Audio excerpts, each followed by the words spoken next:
I'm Tim Ventura, and we're joined today by Eric Chan, a non-resident research fellow at the Global Taiwan Institute. Eric is also a strategist with the U.S. Air Force, where he provides USAF and Department of Defense leadership with expertise on PRC military capabilities, political leadership, strategic culture, and competition.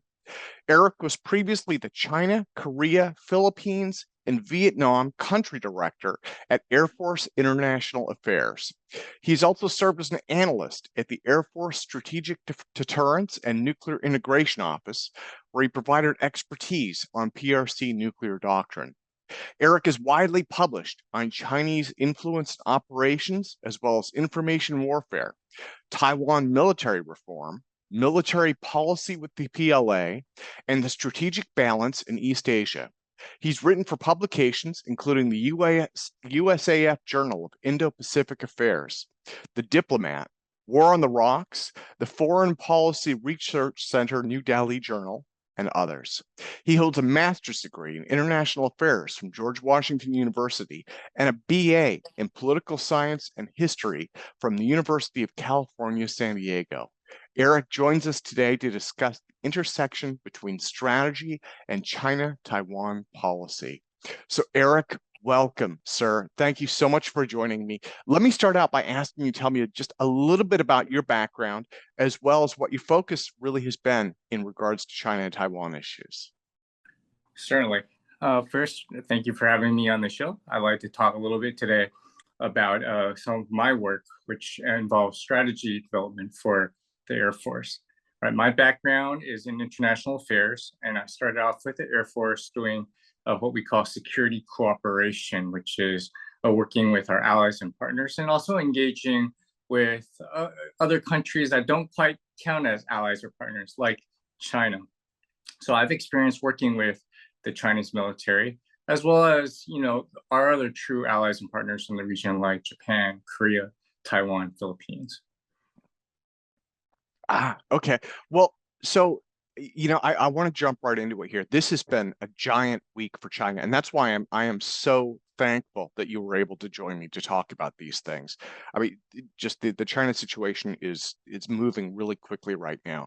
So just very recently, U.S. House of Representatives Speaker Nancy Pelosi, she visited Taiwan over Beijing's protests, which led to a burst of planned military activity in the waters encircling the island, including live fire missile tests. And if I understand correctly, those either are still going on or just concluded.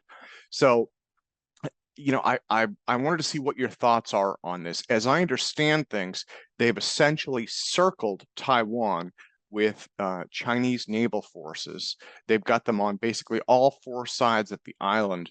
And it seems like just some very aggressive behaviors that are, again, essentially a protest to a U.S. diplomat visiting for like a day or so.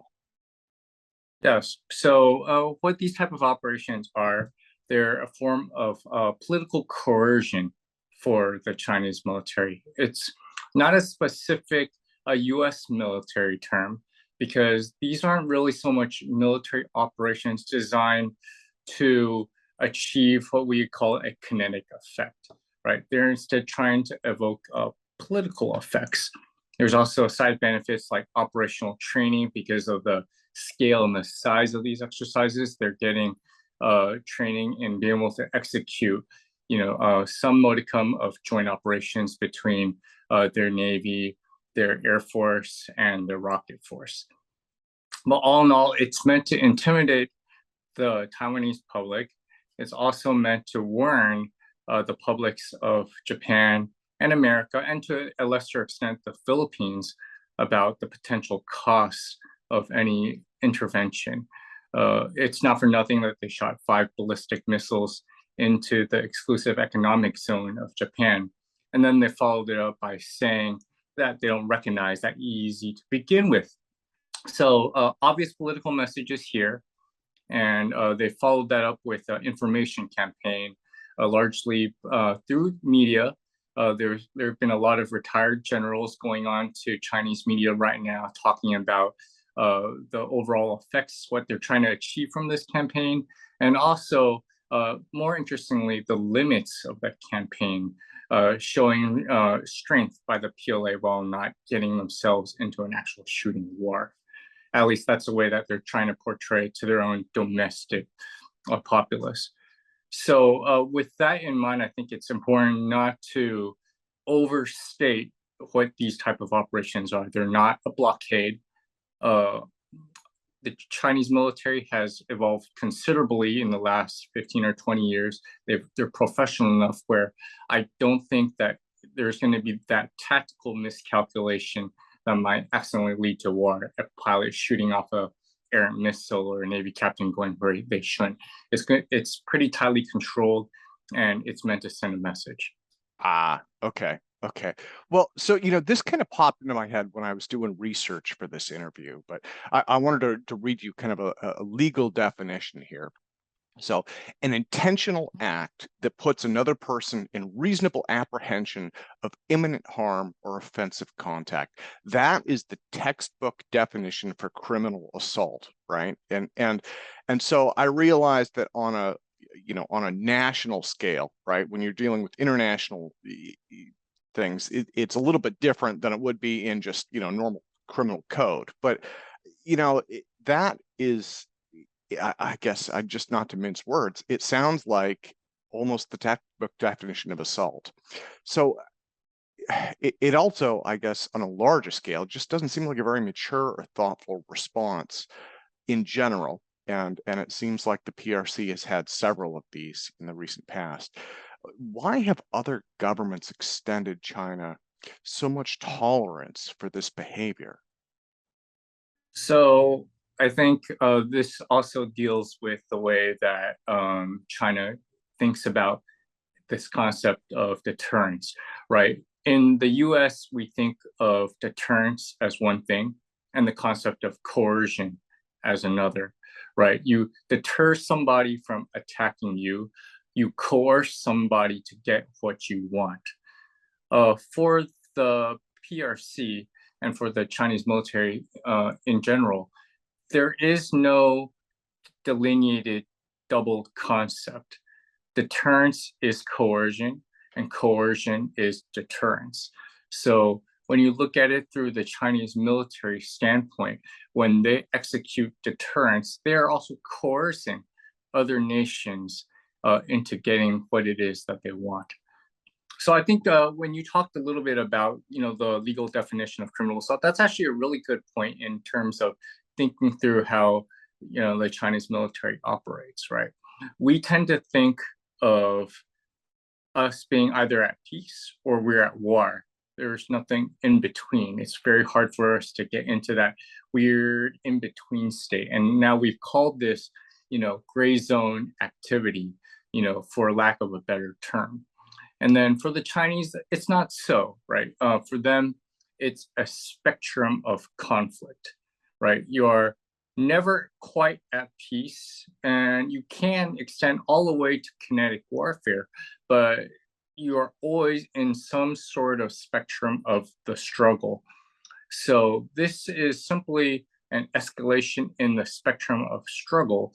And so thus, they don't see much of a differentiation in terms of, okay, so this, going overboard. Yeah, they see it as tuning up, going up the escalation ladder slightly. They don't see it as, these are dangerous activities that might lead to a crisis or a conflict. Well, and it does seem like they're dangerous activities. Now, you'd mentioned a moment ago that the Chinese military is much more professional. They have been for the last 15 or 20 years. And so they're much less likely to make miscalculations. But, I mean, this week, Taiwan scrambled jets, again, this was just on Wednesday, to warn away 27 Chinese aircraft that were in its air defense zone. And they'd said that 22 of them crossed the median line that separates the island from China. So it seems like this is kind of, again, this is kind of a dangerous situation, right? I mean, Sure. if Taiwan is putting jets in the air, China has jets in the air, you've got them in proximity, and they're crossing, imaginary lines that one side may not even acknowledge exist. Seems like there's a potential for miscalculation that could lead to conflict. Do you think that that's I don't know. You think that's kind of a dangerous recipe? I think we have to be careful about how we define miscalculation. When I say that they're better at, this type of professionalism, I mean this as in they probably won't be doing tactical miscalculation in that you don't see a pilot just, flying where they shouldn't be flying or hot dogging, something like the 2001 EP3 incident where we did have an aggressive, uh, foolhardy pilot putting himself and also the U.S. Air Force pilots in danger, right? There's less of that. However, what I am concerned with is a strategic level miscalculation on Xi Jinping's part, where he thinks that he can now deal with the U.S. military, that the PLA can now defeat Taiwan and defeat the U.S. military. That's the type of gross strategic level miscalculation that I'm talking about. So in terms of something like that median line incursion, you have to remember that this is not new for China. They have been doing this for some time now. They're just doing it at a bigger scale. And similarly, they've also had experience in flying into Taiwan's air defense identification zone, which is not quite as escalatory, but still bad enough. But bottom line is that they had now experience in dealing with the Taiwan military and the U.S. military in these type of close counter contact, in these type of incursions. And they've managed to do that in such a way that they haven't had an accident perhaps yet. But that does show that they're increasing their tactical professionalism. So I'm not too concerned about the miscalculation on that part. It was a deliberate decision on the part of their operational level commander to make that call to cross that median line. And those are probably done at the orders of Xi Jinping. So that is not the tactical level miscalculation, no, the strategic level miscalculation, definitely. Okay. Well, so, the Washington Post has written that China considers Taiwan a breakaway state, and their long-term goal seems to be reunification with the mainland government. Now, Bloomberg has said that Xi Jinping wants to cement his legacy by regaining that lost territory. So, I mean, these news stories are saying that China wants Taiwan back, and it isn't content with the two-government system as it currently exists. Does this all go towards, they're trying to keep American diplomats away. They're trying to make a military statement by encircling the island with, ostensibly what they call live fire training tests. What they're saying is they're reinforcing that message. They want Taiwan back. Oh, certainly. And I think the biggest differentiating factor was that in the past, China had some level of expectation that through economic engagement and then integration, that would lead to Taiwan's populace and the political system melding with that of China, right? They sought to use their stronger economic power to influence the facts on the ground, right? And they had some success in doing that with Hong Kong, but they haven't had that level of success with Taiwan. And it's been clear over the years now that the PRC under Xi Jinping has decided that, first of all, it's not succeeding, and that now more than ever, the Taiwan political system desires more and more space between themselves and the PRC. Fewer and fewer Taiwanese identify as Chinese, and they feel like the carrot's not having worked, it's time to use the stick. So now they're trying to use military coercion as a much more emphatic tool that they want to bring out. And that's a big difference. Well, do you see war between China and Taiwan coming? And I know that probably nobody can really predict that. And I know a collection of people, some of whom say, no, that's not going to happen. There's going to be a peaceful reunification, or at least an attempt at that in the future. And then I know others who say that this is absolutely coming. So it seems like there's a spectrum of beliefs. What are yours on that? So as you say, no one can predict when war would break out. But what I do see is more and more frequent and more serious crises breaking out, right? In this case, I'm not quite convinced that this would constitute a fourth Taiwan Strait crisis, simply because there's incentives on both sides, on all three sides, US, China, and Taiwan, to seek limits to the level of escalation, right? China right now wants some sort of limit because in the upcoming party Congress, Xi Jinping wants to be able to demonstrate that, he has a stable China. He wants to demonstrate strength, but he also doesn't want to be, seen as having serious issues with the U.S. and Taiwan and instability right when he's about to be coronated leader for life, right? Taiwan wants to continue, living, a peaceful, as a peaceful democratic society. So it's very careful with its military engagement or interactions with the PLA. And of course, the U.S., we started off with extreme competition at the beginning of this administration, but now the administration talks more and more about, competition with guardrails, right? So right now, there's still limits. There's still political incentives for people to come off, come down from this escalation ladder. But as legal warfare between China and the U.S. intensifies, then these guardrails are going to start slowly falling away, especially after Xi Jinping is made leader for life, and then we are going to see more and more severe crisis, and then we'll also see less and less incentive for people to come down, and that's my biggest concern. Okay. Well, so, I wanted to put in something that just came out this morning. Actually, again, I pre-write all my questions. I'd finished the questions. I'd sent them to you. I saw this in the news article. So China's ambassador to France said the Taiwanese will be re-educated after annexation. And they chalked this up, the news story chalked this up to what they call wolf warrior diplomacy, right? Which I think a lot of people are familiar with. And so the ambassador had said that the possibility of a military invasion of Taiwan is still there. He added, though, that the assault would not be against the population of Taiwan. And then he vowed that after reunification, we will do re-education.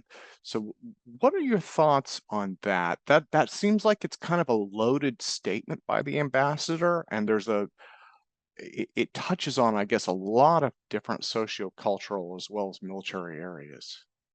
Yes. So I think what's revealing about that statement, two things, right? First of all, it shows that the Chinese ambassadors are still trying to primarily serve an audience of one. They want to impress Xi Jinping. And Xi Jinping is known already within Chinese circles as somebody who is, let's say, a little bit less than erudite. He's very much, every problem is a nail, so I'm going to bring a hammer, right? That's his reputation within China, let alone the wider world. So it's clear that the ambassadors are still seeking to appeal very much to Xi Jinping for their promotion or, within the party. Second of all, is also shows how in Xi Jinping's mind, and now, more broadly speaking within the Chinese political military organization's mind, Taiwan is no longer a political problem that can be solved through persuasion, but rather a political problem that will be resolved through coercion. And the use of like that term re-education, of course, is very sensitive. It brings up, thoughts of what's the terrible things are going on in Xinjiang, the camps over there. It also brings up what happened in Hong Kong, where their education system is now being taken apart and put in place with a patriotic education system. So neither of these two examples are exactly very persuasive, are meant to persuade the Taiwanese populace that Chinese rule is a good thing. Instead, it's being meant to, coerce the Taiwanese population into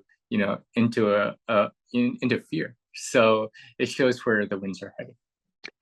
Okay. Well, it really does. Yeah, re-education is a difficult word, and before the PRC, I think that was something that the Soviet Union used, right, in a lot of their propaganda as well. So now, if this does break out in war, if China attempts to invade Taiwan, I mean, they've been independent since 1949. They have a lot of international relationships of their own. It seems like the United States has a somewhat complicated relationship with them. Um, do you think that other nations would step in to defend Taiwan? Would the United States, in your opinion? Because I guess in some ways you would think, well, yeah, of course we would. But from what I've heard, again, there are some complexities here as far as who might help them in a time of extreme crisis. Right. And in the end, the US is going to be the indispensable power in this regards. China's neighbors, there's a number of, very potent powers there, Japan, South Korea, Australia.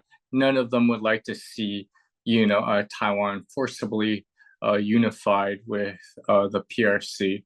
But just given the imbalance of power, picking a fight with China, something that'll end with a lot of missiles flying in the air, that's going to have to be something that the US will have to end up deciding for itself. Is this a time to confront China? Yeah, I see what you're saying. This is incredibly high stakes. So, Yes. yeah.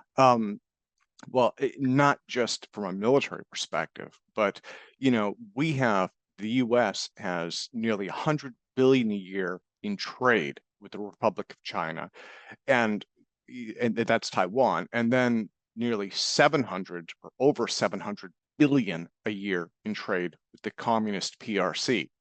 So there's a lot of money involved with this, right? In terms of both nations.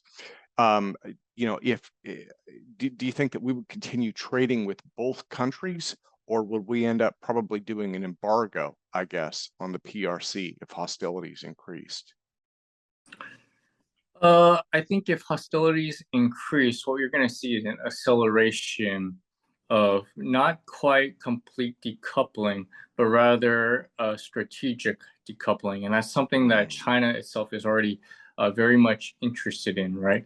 First of all, to protect themselves from embargoes like the ones that we've seen, that the US and the Western countries have used against Russia, but also so that they can hold it against the US, against Taiwan, or against South Korea, and so forth, if the conflict ever came, right? So they're looking at what they consider strategic industries like semiconductors, like rare earth materials that are necessary to make those semiconductors, AI development, a whole list of industries that they consider to be absolutely critical, that China has a complete supply chain mastery over, right? So that's different than total decoupling, because that would involve an incredible amount of economic pain. But while they still are, not overtly fighting the United States, and they're going to be developing their own defenses around these, strategic industries. And to some extent, we started to do the same, but we're not quite at that same scale that China is going. Yeah.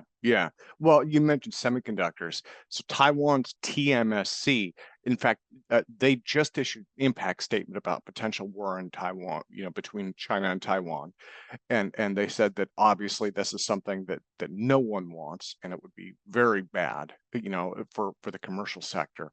So TMSC supplies 48% of the global chip market.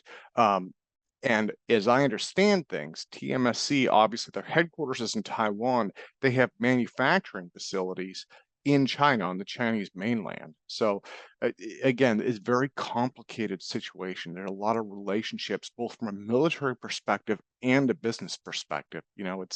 It's definitely a complicated web of dependencies and business relationships there.